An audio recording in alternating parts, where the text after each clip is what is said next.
Transmission. Alex Jones on the GCN Radio Network. Crashing through the lies and disinformation. It's Alex Jones on the GCN Radio Network.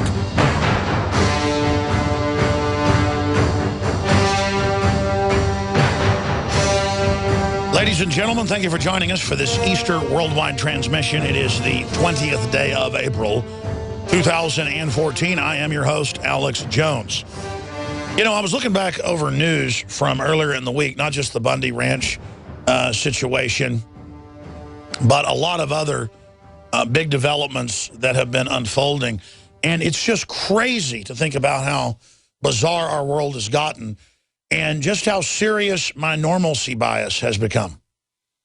I myself have been conditioned, I myself have become acclimated to this imperial government and ring of parasitic corporations that are gaming every sector of the economy and the culture as cold-bloodedly as terraforming aliens would do that arrived on Earth to remove us from its surface. I mean, they might as well be War of the Worlds, craft coming down from the sky to colonize the planet and wipe out humanity.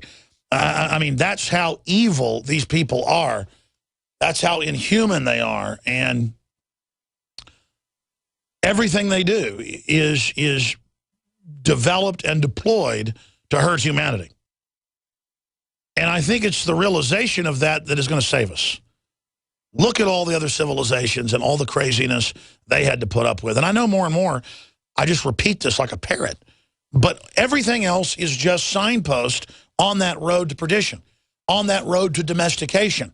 And not domestication for just simple control, for control and the security for the elite, but they want control to further dumb down and mutate and stupefy and GMO the addled, already sick population that's being slowly euthanized, not just for the security of the planet and its organisms in the future. No, for the cruel, psychopathic, sadistic enjoyment of the ruling class.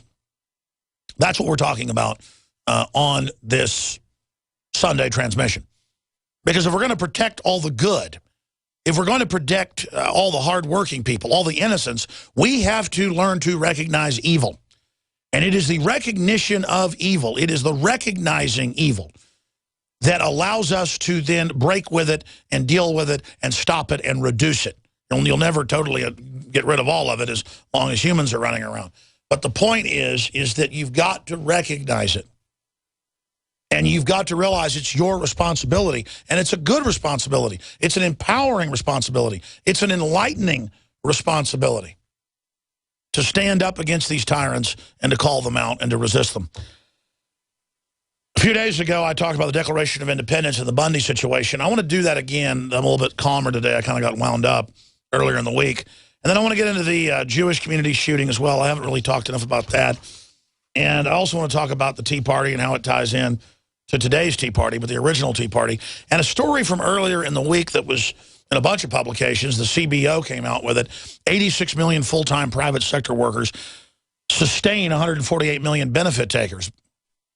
So we're going to be going over all of that and some of the new news that's been breaking and developing as well. But the establishment will have articles out there telling us about a cop who took naked pictures with his patients, gynecologist, video voyeurism, and you know, it's the greatest and most evil thing ever seen on the planet, and I agree it's a bad thing to do, but it pales in significance to the scientific destruction of the human genetics and human genome by a group claiming they're doing it to save the Earth, to remove the scourge and the parasitical humanoids off its face.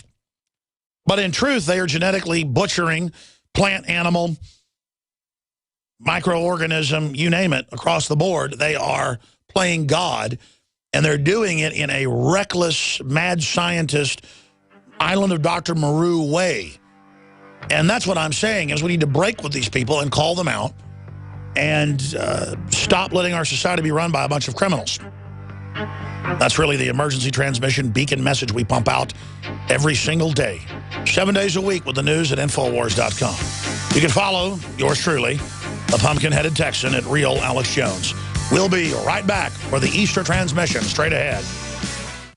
The globalists have controlled the mainstream media for a long time, but now they're expanding and making the weaponization even more vicious and deceptive. All the major networks are state-run. We are partnering this year with the NFL. The NFL has become a political weapon against the Second Amendment and pushes Obamacare. MSNBC tells us that our children belong to the state. We have to break through our kind of private idea that kids belong to their parents or kids belong to their families and recognize that kids belong to whole communities. It is more important than ever to realize that we are not the alternative media. We are the true media. The establishment dinosaur press is dying. We are in an information war, and we are losing that war. Join us at InfoWarsNews.com and PrisonPlanet.tv. Members can share their memberships with up to 11 people. By subscribing, you will literally be buying war bonds in the info war to expand our operation in the face of the tyrants. Join us at PrisonPlanet.tv.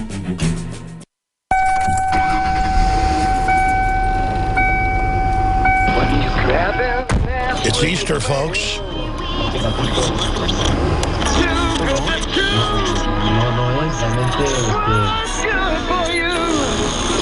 KLN, Los Angeles. Clone Radio. We play the songs that sound more like everyone else than anyone else. Clone. Hitler took the guns. Stalin took the guns. Mao took the guns. Fidel Castro took the guns. For the children. Took the guns. 1776 will commence again if you try to take our firearms. The Republic will rise again when you attempt to take our guns. I have sworn upon the altar of God eternal hostility against every form of tyranny over the mind of man.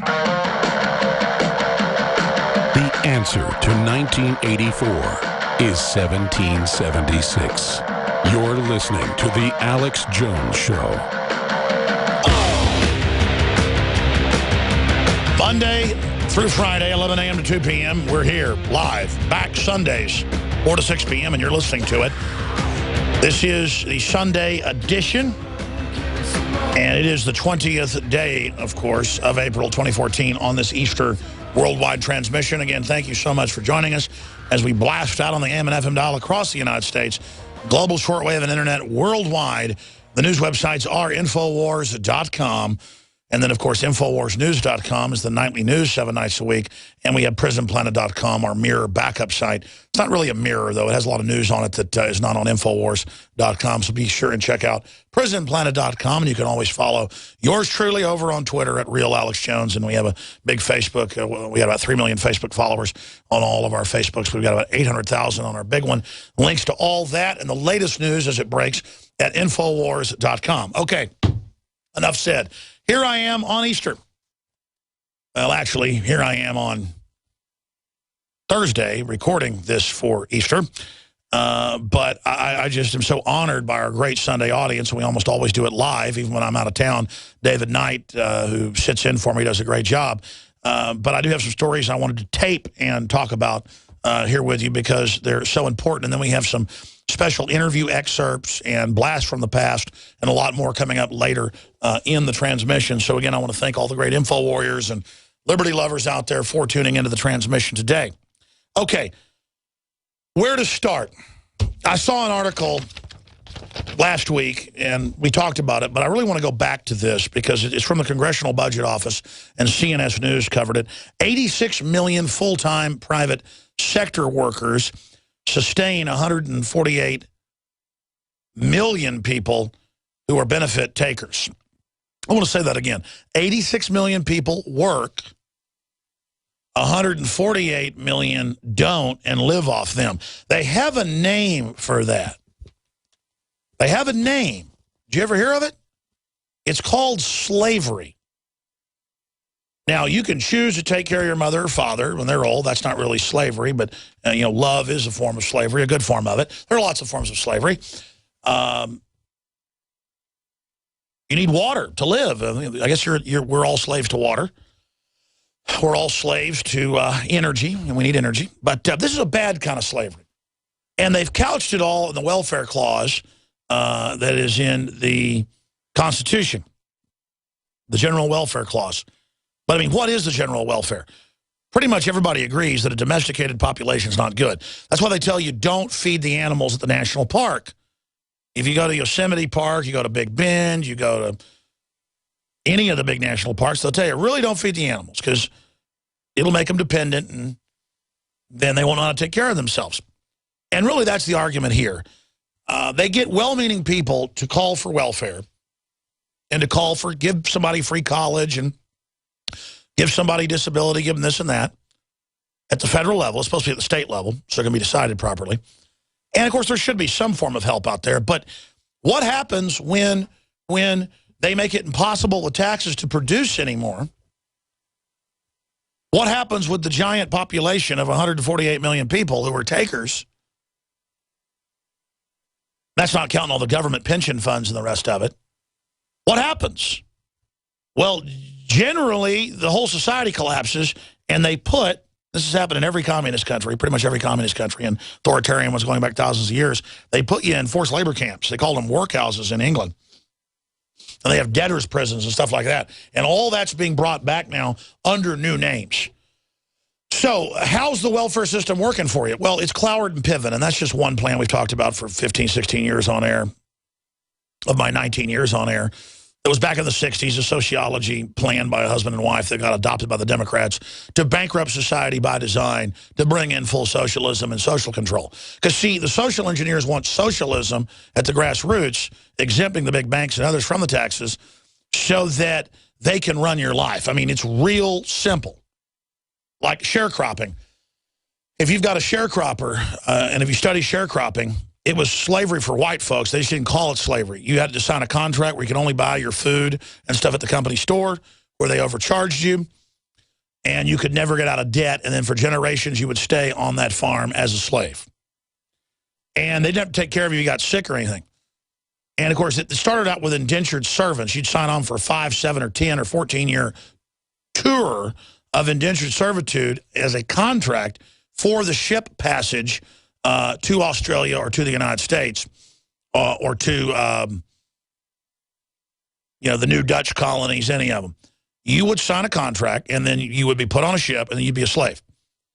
Of course, they had pure slavery as well. They would just knock you on the head and put you on ships as part of press gangs as well. The British and French and others did that. And they like to grab usually about 10-year-old boys because the state always wants to grab kids when they're young to reprogram them. The Russian government does that for their tax police, mainly made up of orphans that literally the state's their parents. I mean, that's what this is. The state's the daddy and the mommy.